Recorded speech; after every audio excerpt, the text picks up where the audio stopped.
All right. So we've talked about the five major processes, and now let's take a look at one of the knowledge areas, which is the project integration management. Just to remind you, these knowledge areas, they have sub-processes that could be found in amongst the major processes. Now let's take a look at this project integration management. You would see that the project integration management has 7 sub-processes: develop project charter. It is during the initiating phase of the project that is done. Develop project management plan. It is during the planning phase. Direct and manage project work. It is during the executional phase. Manage project knowledge, execution, monitor and control project work all through the project from initiating down to close. We manage and control project work. Perform integrated change control under monitoring and controlling. It's still within all the 5 processes, but majorly we do integration change management in execution more, but yet we still would be ensuring that changes are accepted or changes are justified, accepted, or rejected. So then closing project phase falls under the closing, you see, under the closing. So these are the 7 sub-processes that project integration would have to supply. Now, when we say project integration management, if you could remember, I said every bit and pieces of the project must be integrated contextually. That is a unification. We want to ensure that the project is consolidated because decisions made in time management would have its financial implications. If we are not aware of how much that decision may cost us, we would just be moving on and on thinking that we are doing well. And at the same time, every decision may have a quality reflections. So we must understand project integration management for us to complete the project successfully, for us to meet the stakeholders' expectations. We must ensure that every requirement found on the project is looked from a different perspective before we make our decisions, from varying perspectives rather, before we conclude at what we should be doing. So it is project integrations that actually guides us in making choices. Now you want to know the answers of every decision that should be made. What is the weight of a choice? What is the cost of an alternative?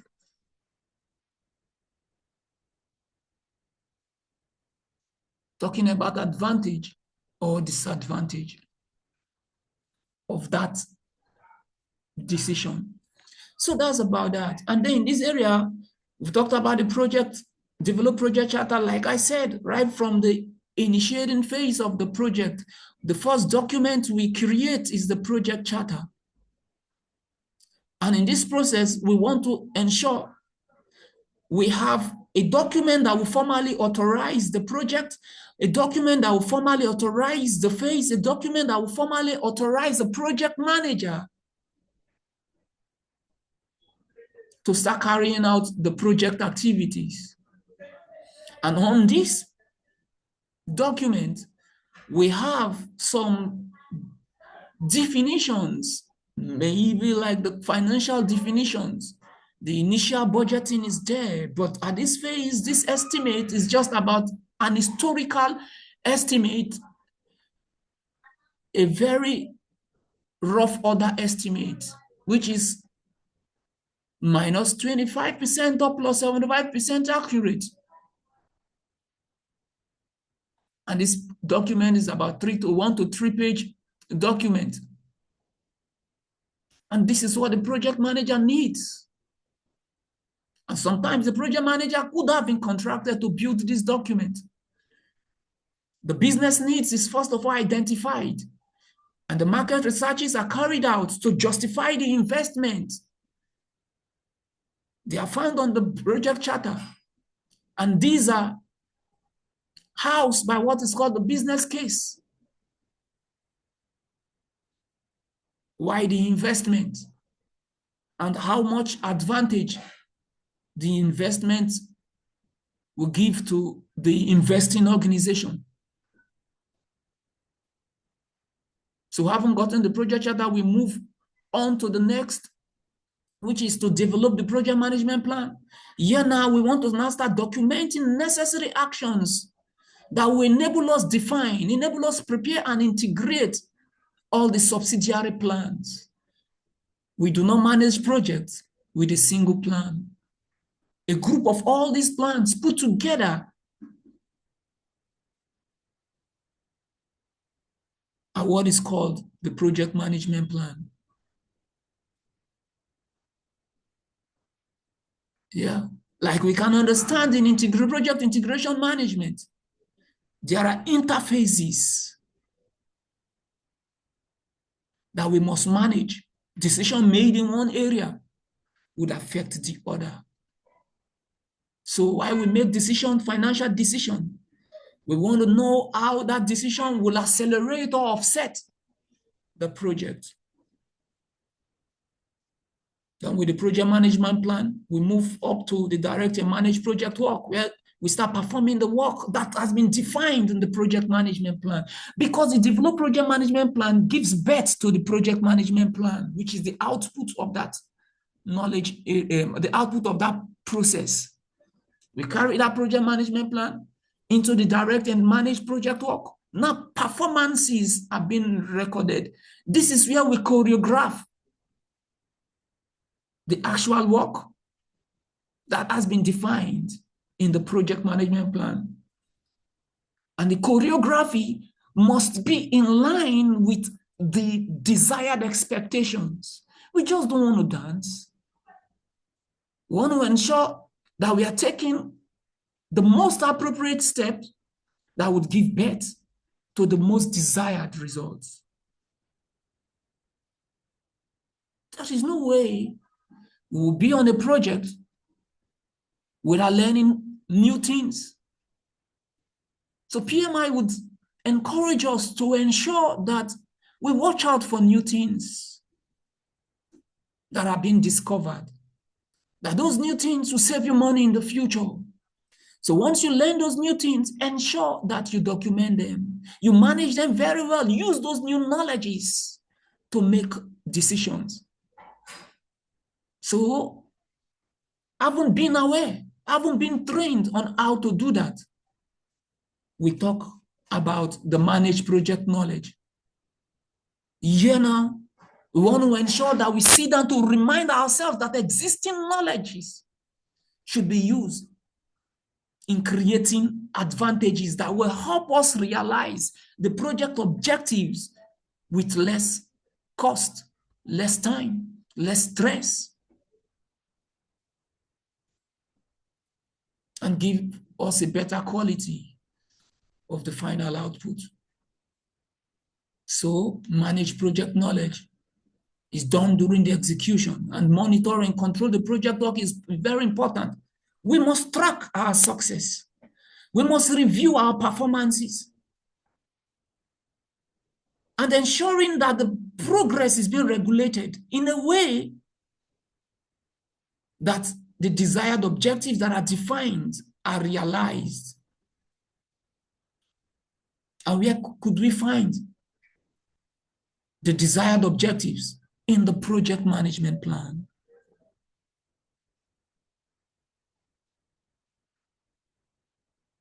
So, job is being done, progresses are being monitored. There would be changes.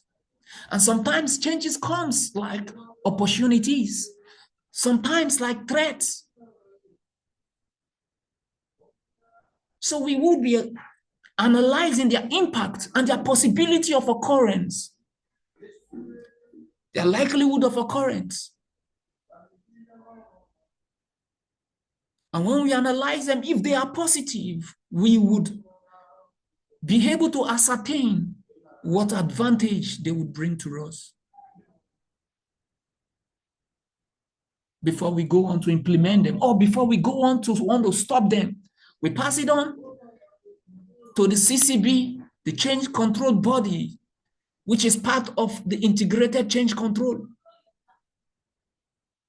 They will look at it, approve or reject it. And every rejected change must be shown. Every approved change must be shown. And this takes us to close project or phase. If you can understand the 7 steps, you are good. Because this is the only knowledge area that, not the only, but one of the knowledge areas that integrates the project from beginning to the end. Yeah. So let's move on to the next chapter. Before that, if you have any contribution, any question, may you kindly unmute your mic and bless us with your question or your contribution, or maybe your suggestion and opinion.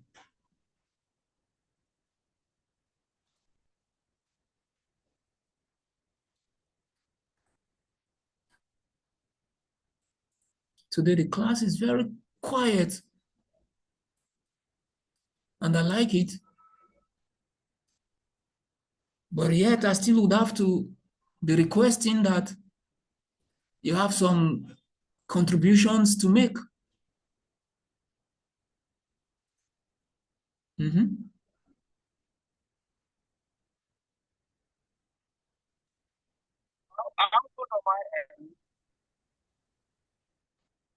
Is there nothing from your end? Your audio is not too good? Not at this time. All right, it's okay. No, I'm fine at this time. No contribution. Okay, that's nice. Your audio is not too good today, but we can still hear you. Yeah. All right. This is bringing us to the next one, which is scope management, project scope management. Yeah. I told us that we have 2 kinds of scopes to deal with. We have the project scope and we have the product scope. The project scope is the boundaries of the job required to create the finished result, the finished product, or to carry out the service. While the product scope has to do with those inherent features and performances that should be seen on the final product or the final result. So for us to manage this scope, we must ensure that we know what project scope management is all about. And that is the process required to ensure that the project includes all the work, and only the work required to complete the project successfully. So we have about 6 sub-processes. And when you take a look at these 6 sub-processes found under the project scope management, you will see that there is no initiating, because the very first one, which is plan scope management, is about planning, collecting requirements. It's about planning, define scope. Yeah, but in the initiating phase, we still would come up with a preliminary definition of what we want to achieve. But at that time, it's not so much. It's just like we listening to what the intention of the owners may be. But that's not part of this. So we have defined scope, create WBS, validate scope, and control scope. Everything starts with a plan. We must create a plan. We don't want to start carrying out jobs without putting the plan together. So in this project scope management, the first thing we do is to plan the scope management. When we plan scope management, our output becomes the project scope management. Sorry, the project scope management plan or the scope management plan. That is the document that will enable us define everything that has to do with scope management. So with this plan, we move on to the next phase, where which we start collecting requirements. In this process, we want to define and document the stakeholders' needs, the needs that will enable us to realize the objectives. When we collect these requirements, document them in a register called the requirement document, and also come up with another document called the requirement traceability matrix. We use these two documents to move on to the next phase, which is the define scope. So when we define the scope, we want to develop a detailed description of the project and the product, a detailed description of the project and the product. So we are considering two things, project and also the product. Remember, the project gives birth to the product. The project gives birth to the final result. The project gives birth to the end service. And sometimes some projects just could be that we are carrying out services. These are intangible projects that should be managed. We are not creating something that should be touchable, something that is seeable, but somebody can perceive and would still understand that there is a change. So we define the scope. Defining the scope gives birth to the scope statement. And the scope statement takes us to the next phase, where we would start subdividing this statement to smaller and more manageable packages. Bringing out components, like I said, a very huge log can be placed, and then we could now start using the axe to chop it down to the size that we can use. But right now, the job will be broken down to the work package level, which we can actually define it very well. We can assign it, we can quantify it as regards the materials, the equipment, and financial, or make us the time estimate of it. We really do not want things to be too big in managing, so we have to subdivide them. We have to decompose them. And decomposing is the strategy, is the tool and the technique majorly used in here. But you haven't done that. We still would have to validate the scope. The validation is about the process of formalizing acceptance of the completed project deliverables. The deliverables must be accepted by who asked you to do that. So the work breakdown structure haven't been created will give birth to the scope baseline. Define scope gives birth to scope statement, very ambiguous, but yet highly descriptive. Breaking it further down to the work package, assembling all of them would depict the scope baseline. And once we start executing, what happens? We ensure that we control the scope. Controlling is monitoring the status of the project and the product scope. And controlling means you are managing changes. Controlling means you are ensuring that the scope baseline is untampered. The scope baseline is not deviated. You're not carrying out gold plating. You're not giving investors extras. You're not delaying. You're not reducing the quality. You're not giving more than the quality. Yeah. Mm-hmm.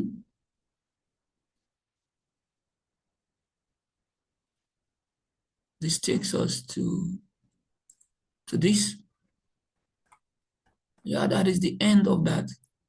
Let's come back to this. If you can see the screen, can you just kindly read what you can see on the screen?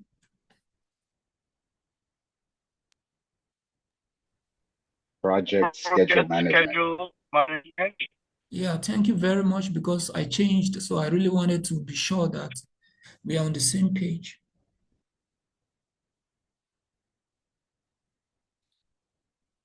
Yeah.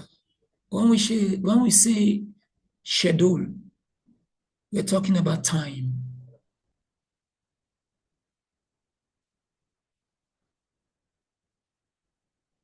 The word schedule could be a noun at the same time, a verb is an action word. You as a project manager in the planning phase, you may see it as a noun. But in the execution, schedule becomes an action word, which means the speculated time must be observed stringently, considering our critical parts, right? Somebody could still remember our critical parts. But on that day, lots of you were not in class. When we talked about the critical part, I can't remember that Tolu or if it was in class. I was. Were you? I believe I was as well. Okay. And you remember we were using this lady, Nevik, as the... Yes, David was in the class as well, yes. Yes, I Yeah. remember that. Mm-hmm. And do you know that She was very active too. yeah, very active, but since then, she have not been joining. I think you have not done a good job there in... It's obvious. Come again? Follow up. I'll check in with my brother to see what's up. So Yeah. he's my brother's fiance. Yeah, you said so, and she said so too. So please just check up with them and ensure that she's fine. And I will. it's not good to be losing people in your class. I think we have to be working together. So that is that. Now this time starts off with our understanding about what project is all about.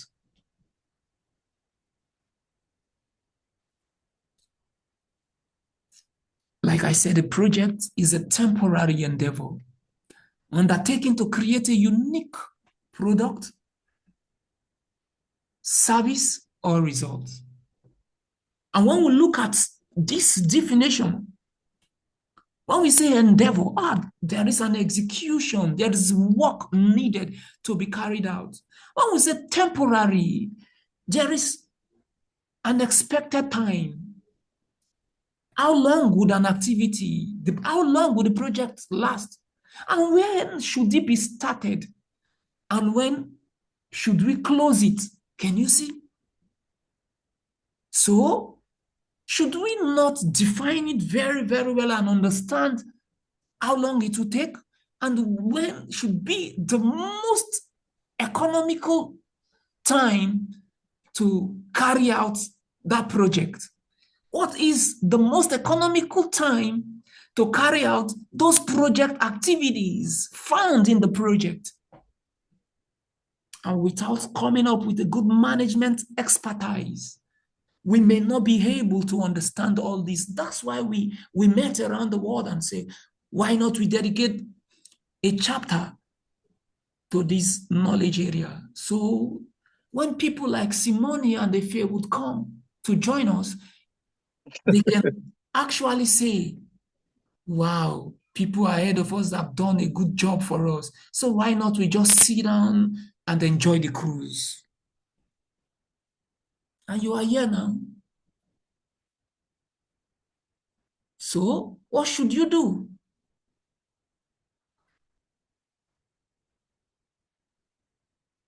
First thing you must understand that the project is not forever. Second, you should understand that every activity found on the project must have the best time for it to be started and completed. So your work is to now start looking for that time. And how do you get that? These are the strategy. The first one, you come up with the plan schedule management, which you carry out plan schedule management and creating the document schedule management plan. Having done that, you carry that plan and move to the next area. You start defining those activities. Once those activities are defined, you sequence the activities. Once the activities are sequenced, you estimate the activity durations and you put them all together, observing the constraints, considering the leads and the lags, which we talked about. Then you have your project schedule. Now, this project schedule comes with the schedule baseline that has been agreed upon. And this is the time you would want to now start carrying out the job. And as you carry out the job against those times, you control the schedule, ensuring that you're not starting later than when you should start. We looked at the network diagram also in this area. We saw what is called the critical path, and I told us that the critical path has zero float.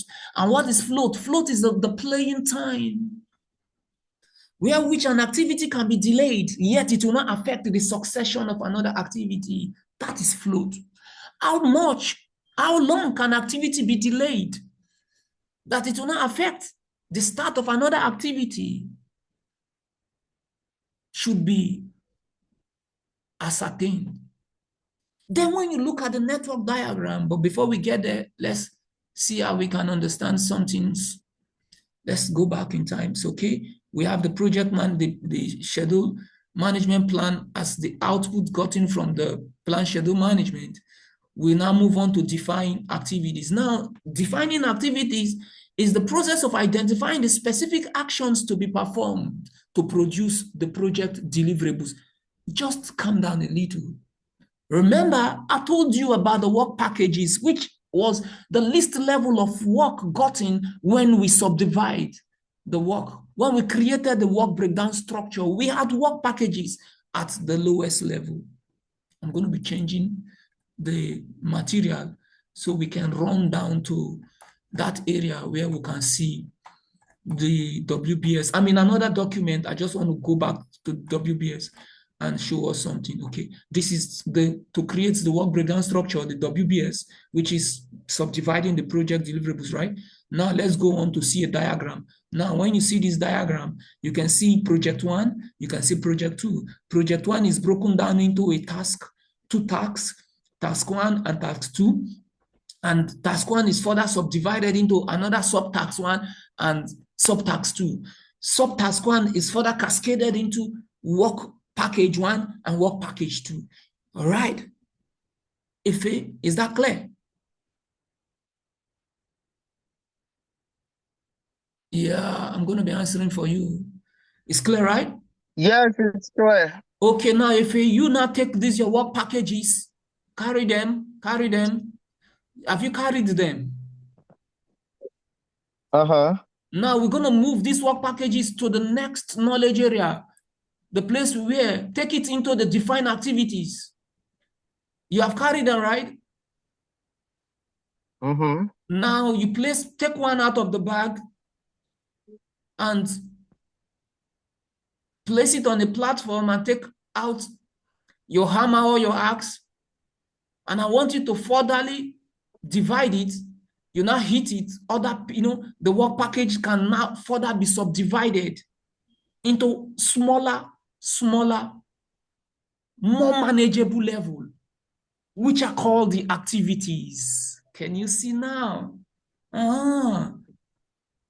So once we get the schedule management plan. We use that policy, that procedures established to go catch those work packages. And now we now start breaking those work packages down into what is called the activities. So this is the process of what? Identifying the specific actions to be performed to produce the project deliverables. Now specific. You're not breaking it down. You're defining specific actions. Once you do that, you are defining activities. And these activities that are being defined will be placed on a document called the activity list. Is that not clear? Very clear. It is. Yeah.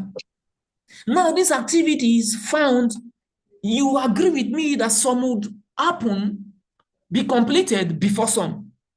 Some would even happen at the same time with some, right?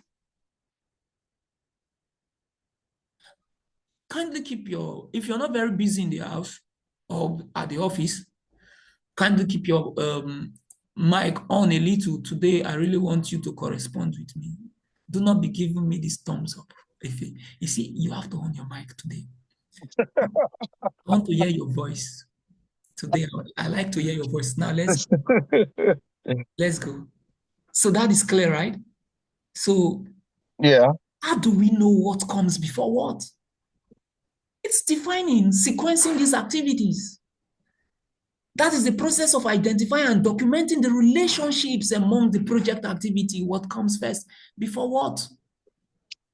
And this is where the network diagram is being defined. Let's get down and look for a network diagram. And so we can take a look at it. Okay, this one. The project starts here, right? And you see that activity A is ongoing. At the same time, activity D is ongoing. Then at the completion of activity A, we had a commencement of activity B. At the completion of activity B, we have the commencement of activity C. So what are we doing here? We are carrying out what is called the activity sequencing. And if you take a look at this, you will see three parts: start, A, B, C, finish. Another part, start, D, E, F, finish. Another part, start, D, C, because D leads to C, then finish. Then all this activity could have gotten their individual durations. Then looking at the durations, and if you sum them up, you will see that some activity parts would be longer than others. So the longest part of this total network is what is called the critical part. Every activity found on that part are without float. You don't play with them, they are critical. If they must happen now, you ensure that you start them now. If they must be completed now, you ensure that you close them out now. Your eyes are on them. So that is about the sequencing activity, and we have two methods that we can get that done. We have the precedency diagramming method, and we also have the activity on, the precedency is broken down to activity on node or activity on arrow. So let's get back. So sequence activity is clear. You have sequenced this activity, but you've not talked about the temporariness of that activity. How long should it take? That leads us to the next area, which is what? The activity duration estimate. Yeah, we have to estimate the activity duration. Now we want to analyze that activity. Haven't sequenced it, we want to analyze the activity to see how long it will take. Look at the resource requirement, observe the schedule constraints.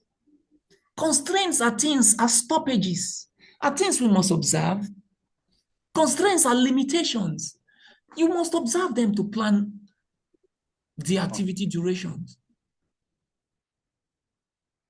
And once you have that, you develop the schedule by adding those individual activity durations.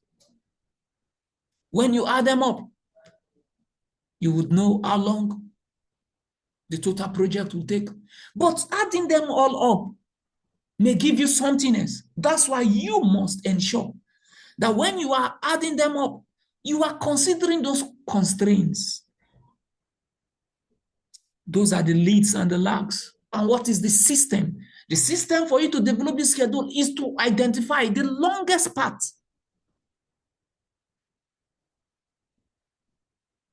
The longest path in the network diagram. Let me check for, okay, because these are the constraints. You see leads and you see lag. When you say lag, can you take a look at this? Lag is like we just concluded one activity, and because of the nature of the job, we have to wait for additional period before we can commence the successor activity. While lead still has finish to start relationship, but before we finish the activity in hand, we commence the next activity. So you must observe these constraints while you draw that.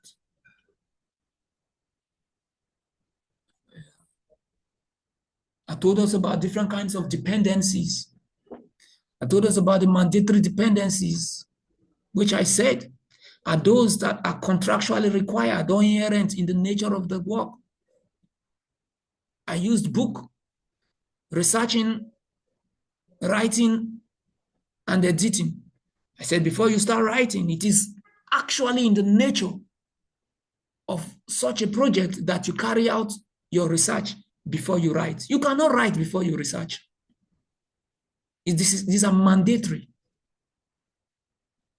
And sometimes they obligate it in the contract, where we are expected to oblige by following the contractual demands. Whenever you have a contractual demand, it becomes mandatory. Then we have the discretionary dependencies. This is when you, as a professional, can use your own discretion to juggle things around to start a particular activity before another one. If you decide to stop it midway and start one and complete it, or start two and complete it before you continue with it, because of your expertise. This is in the area of your expertise. So you must understand those areas that allows you to do this. Mandatory dependencies are called the hard logic, while the discretional areas are soft logic or preferential logic or preferred logic. It's according to how you, the project manager, wants it. It's according to how the project management team wants it. Then we have external dependencies.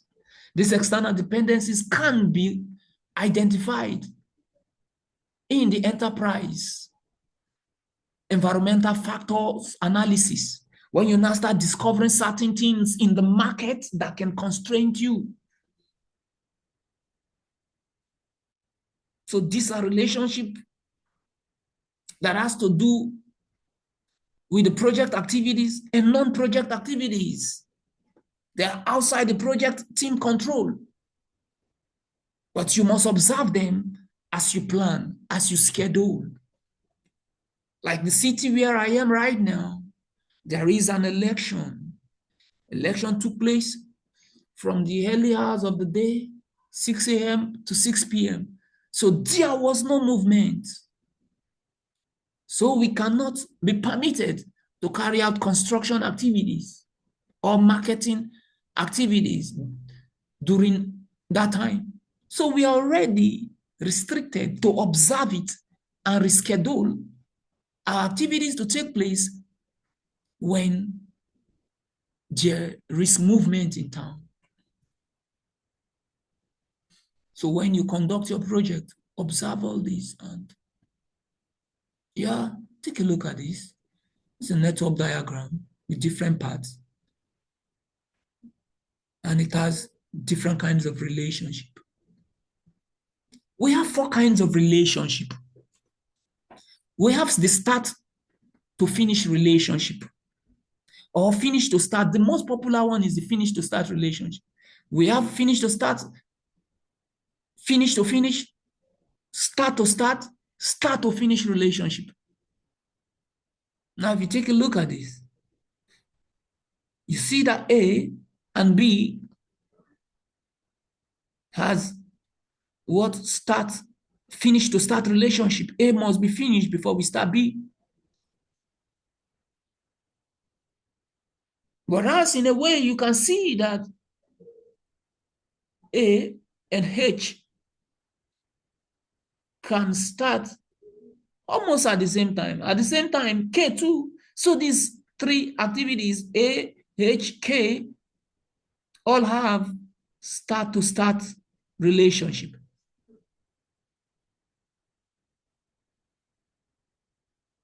When you see H and you go down to see I, you will see that H and I, okay, that H and I have start to start relationship plus either 10 days or 10 hours or 10 months, according to the unit of measurement agreed upon in the schedule management plan. Then take a look at F and G. They have finished to start relationship plus 10. What does it mean?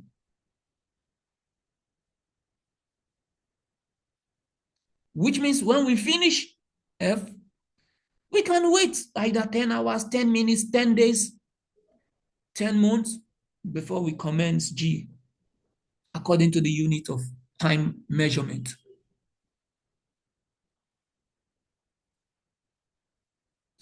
In a place where we have, so that is like a lag. This plus now is a lag.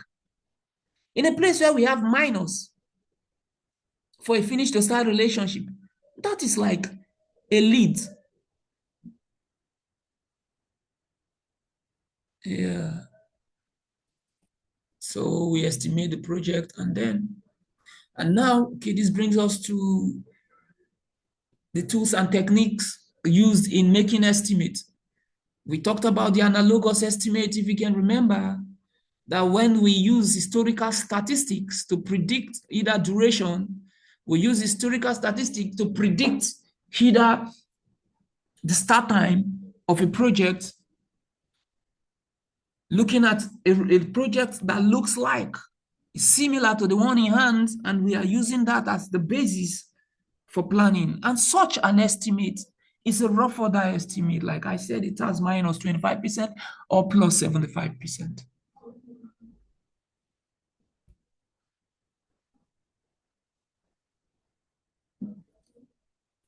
That kind of estimate can only be used in the initiating phase when we've not done planning. We have not sat down and looked at things actually. Then the parametric estimate is now like the most accurate. We want to take out the rulers, want to count numbers. Say, okay, if a bag is of so and so size, and the ball that will be placed in it has so and so size, if we divide the size of the bag over the size of the ball, we would know how many can get in there. Such an estimate cannot lie.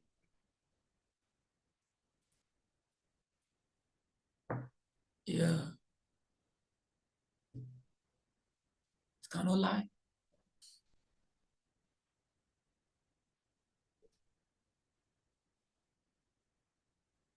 Very important. Then we talked about the 3-point estimate. There are some activities that the conditions may change.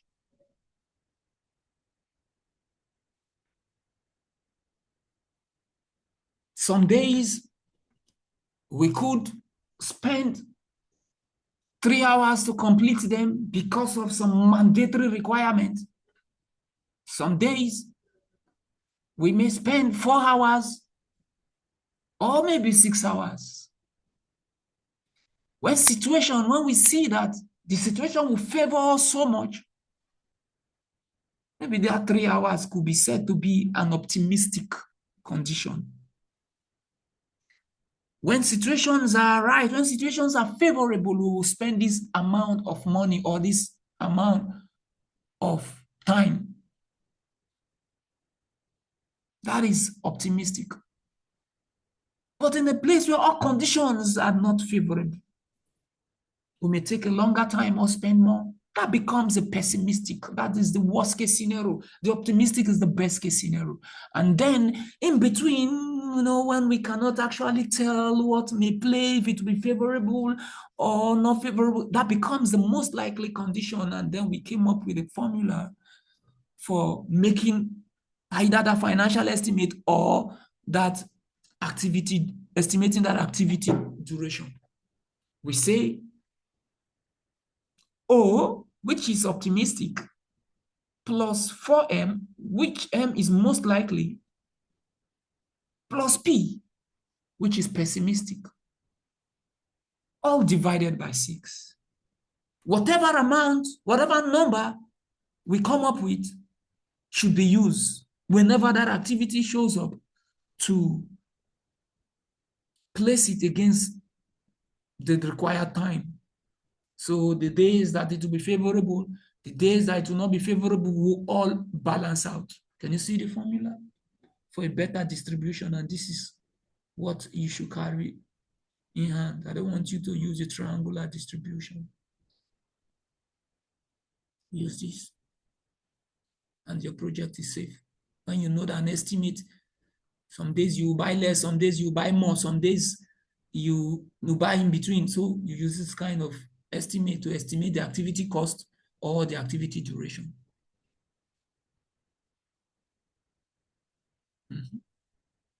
What else do we have in here to talk about?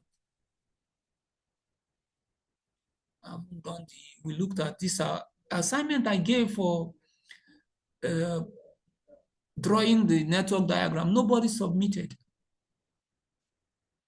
but it's still okay, because right now I'm still trying to fry egg for every participant to enjoy. So enjoy. All right? Enjoy.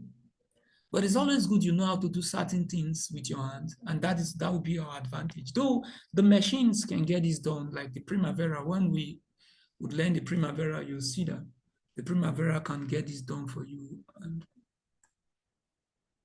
it's a network diagram. Can you see? In the training, we explain how the floats can be calculated.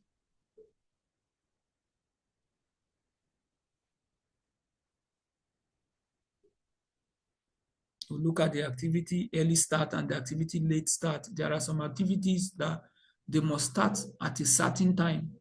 Even if they did not start that time,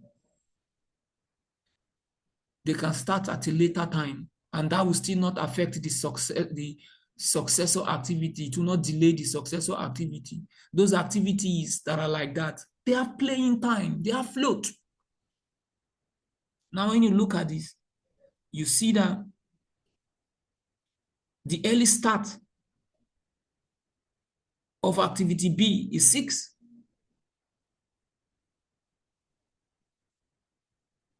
The late start of activity H of activity B is 11.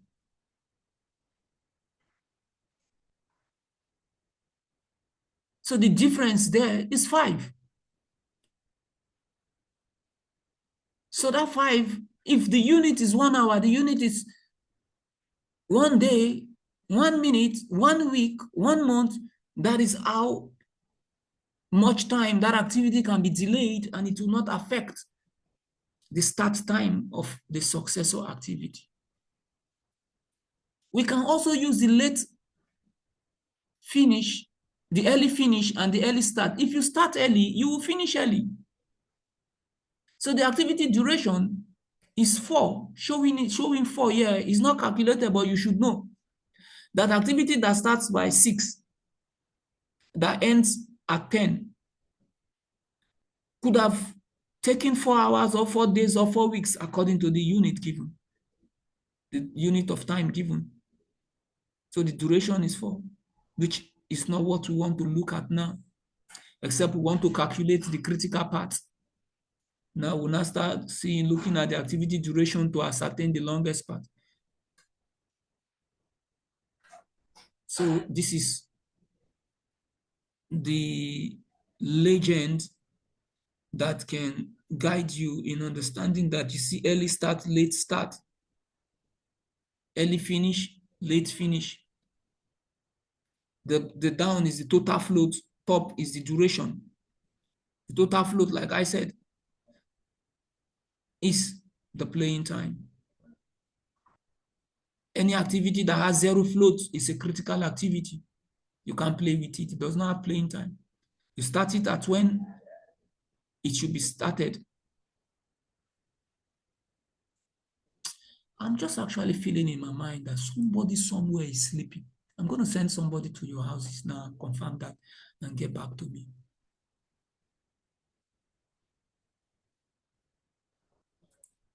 But not when I look at the names here, these are my top A list. So I really do not believe that high flyers can sleep. So don't worry. I'm not going to send anybody. Don't be afraid. Yeah. So let's move on. We are almost rounding up. So that's about that. These are the new things we can talk here. We can't take everything. Just to remind you, control the schedule, and that's all. We come to the project cost management. The project cost management, what we will do is almost the same thing, because we are still making estimate of cost here now. We made estimate of time there. So the same process, almost the same processes will be observed. The first one is to plan the cost management. Second, we estimate the activity cost, right? We estimate the cost.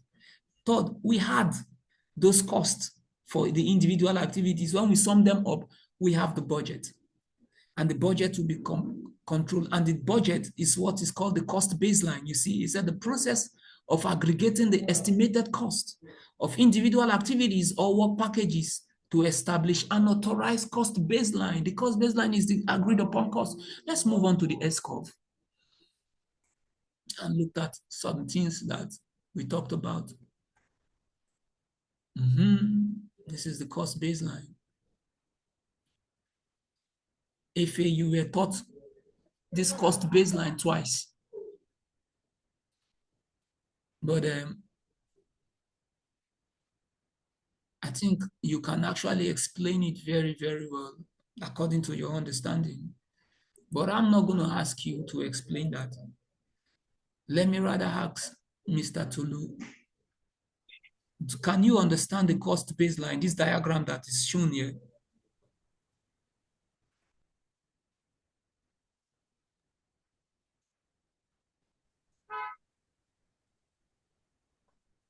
Are you in a position to talk? Can you? Yeah, I can definitely talk this. All right, it's okay. You are hereby granted the opportunity to teach my class. Go ahead. When I'm looking at this, it's saying when we think about baseline, I'm just thinking that's your foundation, right? In terms of how much you guys can spend, yeah, for the project in itself, right? So that's just your leveling ground. Yeah. Then so you're able to decide on expenses and what you're going to be using during the project and funding requirements.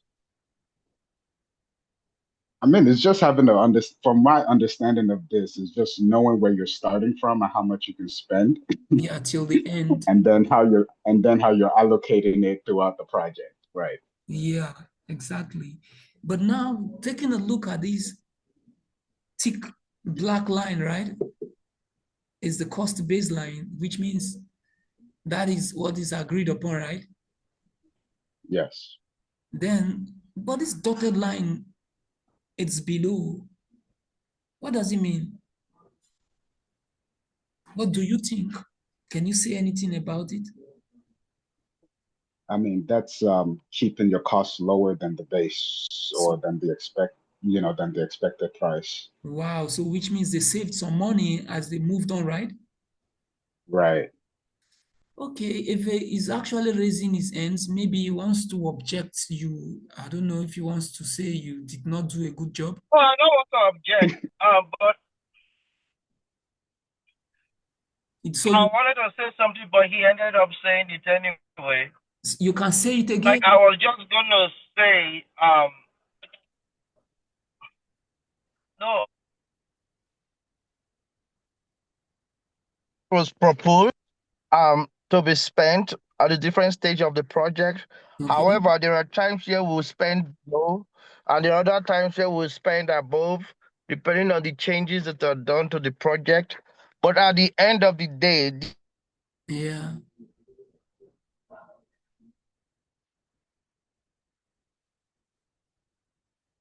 Okay, I don't know if you're only breaking on my own end.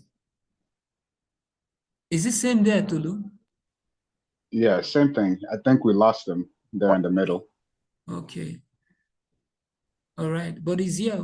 I think he's a Californian network. I think today Nigerian network is better than California. you You're back. can't hear me still. Now we can hear you. Now you're good. Yeah, because I was in my vehicle, so I Oh, was using the hands Bluetooth from my vehicle stereo. all But right. now I turned off my vehicle, so I'm using the phone directly. Okay. So go ahead with what you were saying. Oh, oh, you didn't hear all I said. I No. finished. I just described All right. the cost baseline, and that whether you're spending lower, which is the bottom dotted line, or you're spending higher at some point during the project, that at the end of the day, towards the end of the project, it must end at in that middle on that cost baseline that whatever is agreed to be spent is what will be spent. Okay. All right. Thank you very much for that. Now we have someone here that could have said all what we have said does not make sense or whatever. Simone, does it sound like what you do?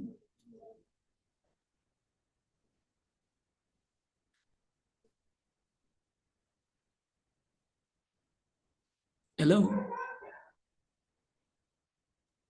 Hi, I'm sorry. What was the question? No, okay. I said what we have here, the S curve shown here, is it similar with what you have experienced or what you do in the office?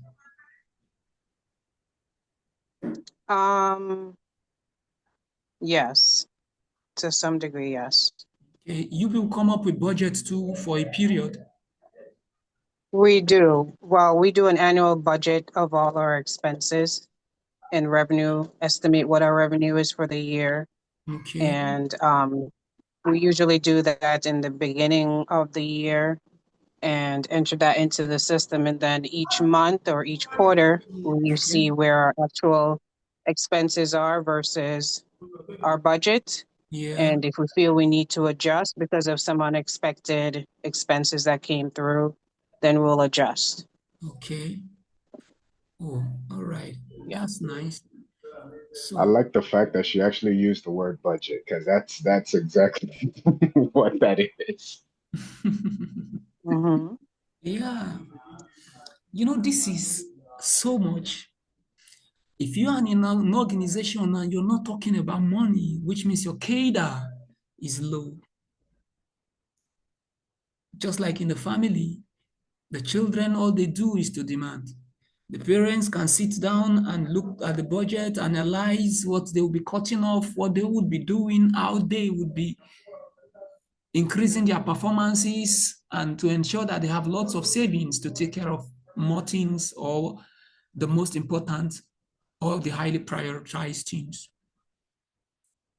So do you do, when you make your estimate, Do you sometimes keep aside some reserves? Some money. Yes, we also have a line item for contingencies. Oh, There's a contingency part of our budget where we okay. estimate, in case there's an overage, we have that contingency line as well.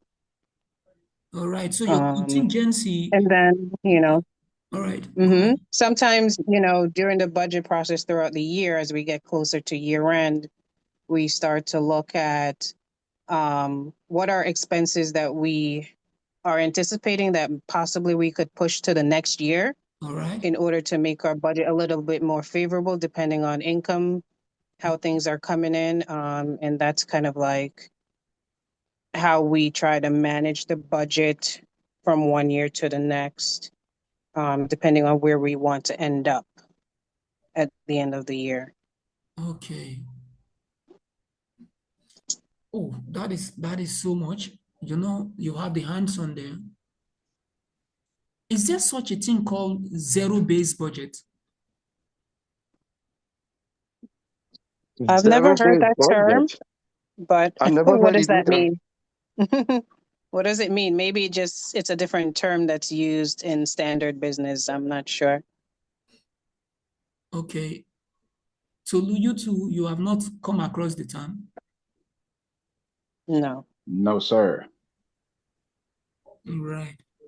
Okay, let's move on. First of all, for me to explain that, we do this sometimes when we want to justify our spending. So the zero-based budget is this. Most times we have recurring things, right?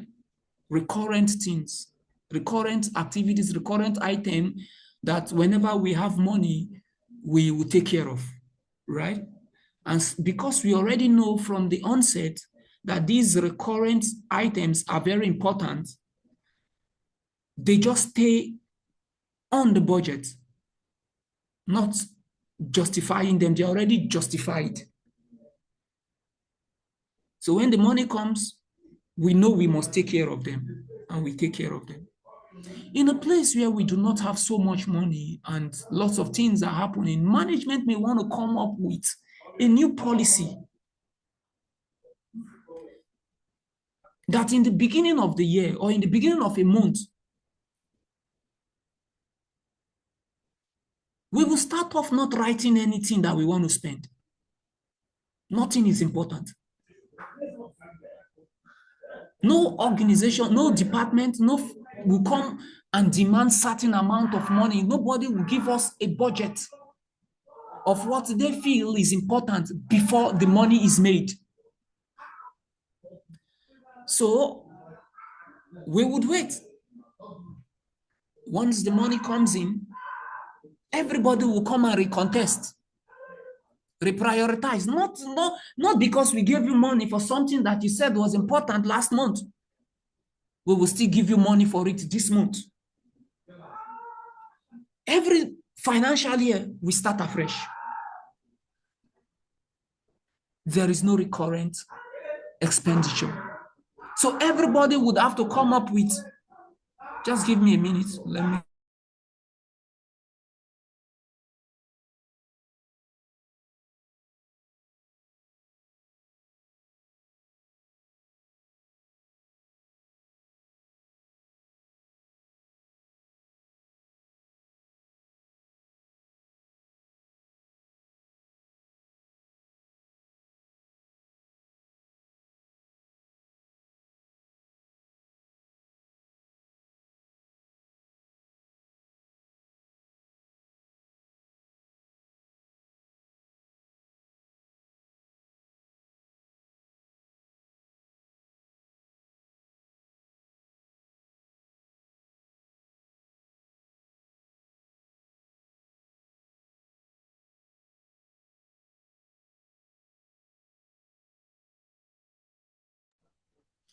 All right. Okay, so I'm back. So that's one way we control budget, by taking off the recurrent expenditures that every single month or every financial year There's nothing that we know that is important. We start afresh. Everybody must contest what is important. Because if you're not careful, recurrent expenditure will heat up the total money, and we may not be able to innovate. We may not be able to analyze, carry out value analysis. So that is about that. You may want to research it for something that and get a knowledge of it that is better than how I've explained it. Okay, so we talked about the funding reconciliation, which is looking at the funding requirement every time the project requires certain amount of money every month to be spent. So the plan must cover that. The sponsors, how much the sponsors can give is how much the project should be willing to take. You should not plan your activities in a way that it will be higher than how much the sponsors can afford. First of all, you are allowed to plan and spread things out, but you still have to come back and do funding reconciliation. Yeah, which is important. That is to see how much they can give and plan according to that till the end of the project. Okay, any other new thing? It's about the end value. We talked about end value analysis, which is very important in this area. We looked at plan value and actual cost, end value, schedule variance, and we said the schedule variance is the end value minus the plan value. We took an example for it, and the cost variance is the end value minus the actual cost. And what did I say the end value was? The end value is the value of work performed expressed in terms of the approved budget assigned to that work. Yeah. So you may want to go back there and do some analysis. You must understand the word end value is all about managing the work allotted and the amount of money speculated for that work. And so you can know when you are behind or ahead. There are different ways we can use the schedule variance or the cost variance to ascertain the end value management. We can also use the cost performance index to do that, or the schedule performance index. The same formula, but whenever the minus appears, you turn it to division. That is for EV over PV, you have the schedule performance index. And if it is less than 1, you know you are behind. If it is 1, you are right on time. If it is above 1, greater than 1, you have saved time. Same you will do for cost performance index, the same formula. You just change this minus to division. And do not be in a hurry to want to cram this. This document will be with you. You use it to manage your project. Yeah. Okay. Every other thing not explained can be found.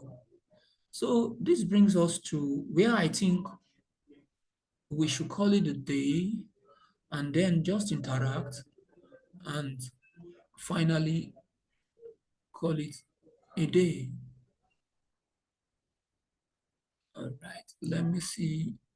So any contribution before I stop the recording? Any contribution? Anything you want to share with us? Just anything, your thought? Before I start asking certain questions. I just had a quick question. All right. Now, is it, you know, like when getting hired on by a company, can the company actually just bring you in without a project management plan whatsoever for you to be the one to now create everything from the ground up? Yeah, that's a sensitive and a powerful question. You functioning in as who? As a project manager or what?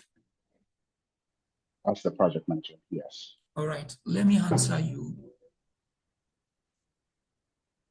First of all, a project can be at any stage and somebody can be hired, right? Maybe. Yeah, I was gonna say that too.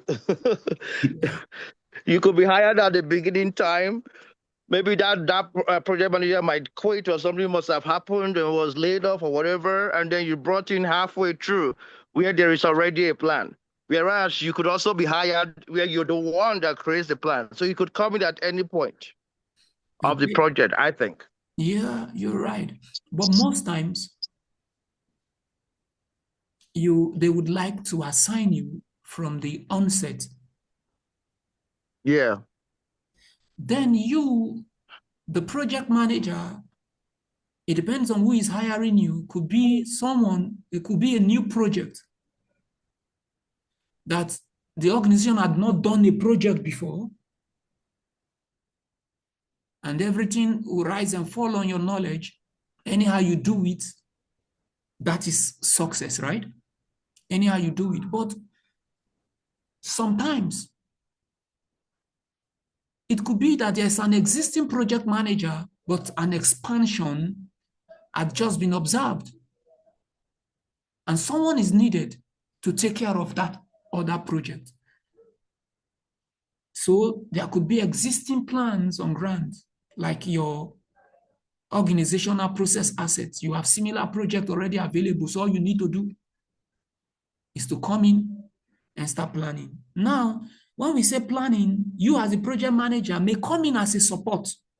That is when we call you project coordinator or junior project manager or associate project manager. There's a project manager there, but his hands are full, so he just only wants you to come in to be assigning you, to be giving you what to do by the day, so somebody can think with him, somebody can plan with him, while somebody can help him to manage the team together. Or another time, it could be that you're coming in as the scheduler. Whenever you're coming in as a scheduler, it could be that there is no existing plan. But most projects, the scheduler means you are taking care of the Primavera, that is the software that should house the plan. When the plan, yours is to type it there into the Primavera, like we were shown some classes back. You type it there in the way, because you have knowledge of the software. Why the planner? You may still be the planner. When the team sits down, you'll be the one to be talking and be telling them, I think we should start this now. Before we get this done, we have to wait for 4 hours. What do you think? They'll be like, yeah, and then you write it down, you pass it on to that scheduler. The scheduler go type it. So that is to say that your role is higher than that of the scheduler. But sometimes you'll be the one doing the planning and also the scheduling. But in a rare occasion, would you be a project manager at the same time? Yeah, the project manager, you are the head of every activity in the organization. You are the senior planner, you are the senior scheduler, but that is not your role. You are just leading all these things, ensuring that things are going. So you can come in most times from the beginning of the project. But there are always existing templates. Nothing is placed on stone. Nothing is new under the sun. Or that's what I was just trying to figure out. Okay. Yeah, so there's always a template. The organization will give to you. You will ask now. And how do you ask? Do you know what to ask? Remember, this my document shows you what the inputs, right? If they bring you midway, you carry out what? You ask for your what? Input. Oh, where is the project charter? Where is the project management plan? Where is the scope management plan? Where is the... You are not asking all these questions. So these are the questions you will need to use in knowing where they are. in time. Okay, can I have the status report? Can you see that? Your teacher brought you in today. You're asking of the status report. Or can I have the progress report? Somebody will give you the progress report and somebody will walk you through. This is where we are. This is the schedule. So you can now go back to the Primavera and even look at it. Oh, this project is supposed to be a 3-month project.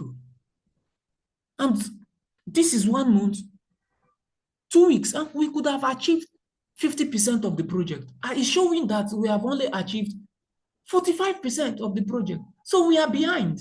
We are 5% behind. You are seeing everything is right in front of you. And so you cannot start asking questions. Immediately you cannot start contributing.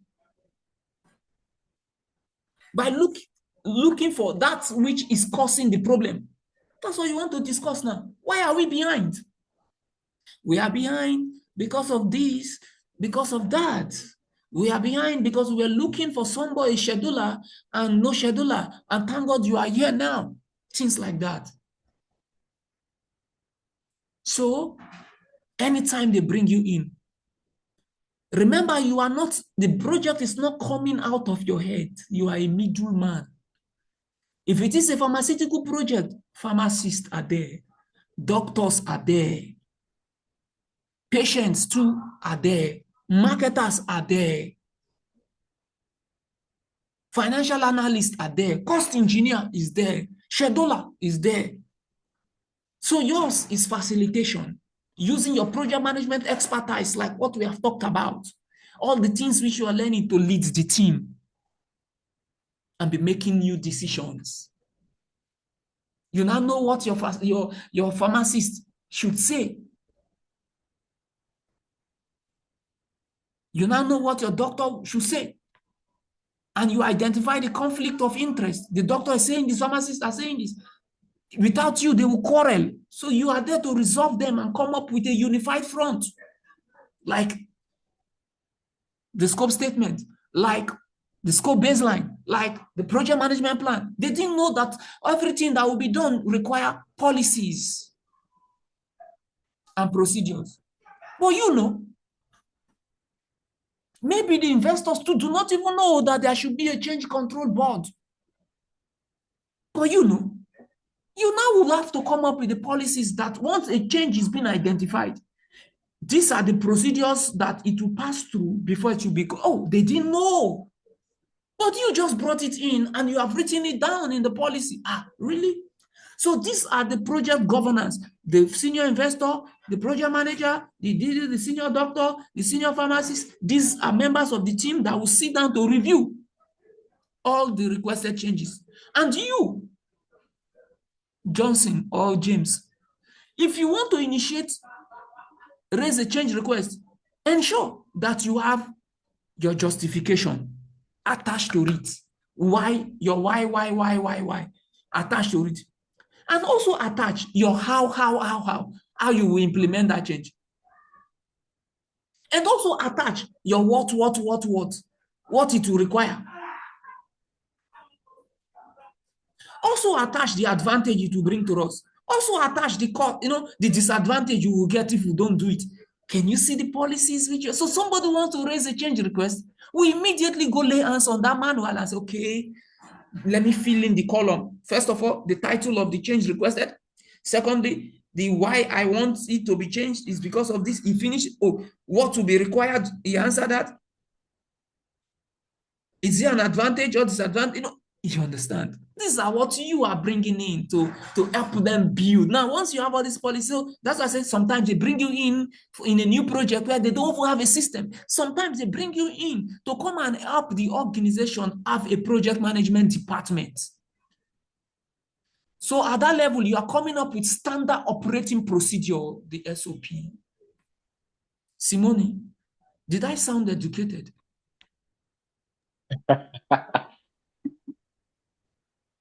Hello. Hello, Simone, please kindly unmute, and if I sound educated, just give me my flower, please. I'm sorry? I said, when I was explaining that Did I sound educated? Why are you asking me that question? Don't give him any flower. Give him leave. You were very concise, yes. And You I give him leave, understood what not you... flower. Oh, okay. Well, You see, whatever thing you do to others will be done to you. So you mind the way you sow these seeds. The bitter leaf you have plucked for me. If care is not Oh, taken, that is so that's what they will give you to go It will make. turn to spinach and ugu for me. It won't be bitter leaf. When you say ugu, do you even think she can understand? Simone can understand what ugu is? Pumpkin. Ugu is pumpkin vegetable. Simone is a different kind of vegetable in Nigeria, and here in the US, the vegetable that is close to it is spinach. That's the reason I mentioned spinach. Spinach is the closest to okay. pumpkin here. Yeah. So Oh, because I we see. don't have that pumpkin leaf, we use spinach to do whatever we would normally use the pumpkin leaf for.